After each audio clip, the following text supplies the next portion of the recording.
कर्तुराज्ञया प्राप्यते फलम् कर्म किं परं कर्म तज्जडम् कृतिमहोदधौ पतनकारणम् फलमशाश्वतं गतिनिरोधकम् ईश्वरार्पितं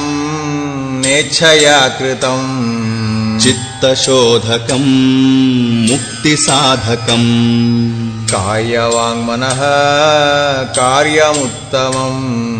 पूजनं जपश्चिन्तनं क्रमात् जगत ईषधीयुक्तसेवनम् अष्टमूर्तिभृद्देवपूजनम् उत्तमस्तवादुच्चमन्दतः चित्तजं जप ध्यानमुत्तमम् अज्यधारया स्रोतसा समम् सरलचिन्तनं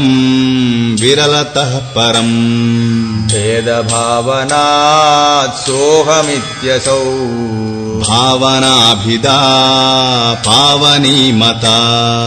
भावशून्यसद्भावसुस्थितिः भावनाबलाद् भक्तिरुत्तमा हृत्स्थले मनः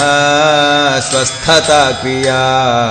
भक्तियोगबोधाश्च निश्चितम्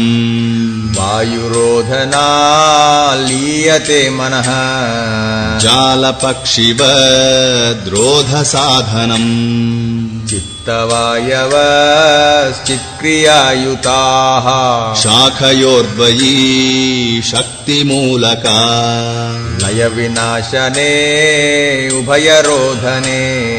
लयगतं पुनर्भवति नोऽमृतम् प्राणबन्धनालीनमानसम् एकचिन्तनान्नाशमेत्यदः नष्टमानसोत्कृष्टयोगिनः कृत्यमस्ति किं स्वस्थितिं यतः दृश्यवारितं चित्तमात्मनः चित्वदर्शनं तत्त्वदर्शनम्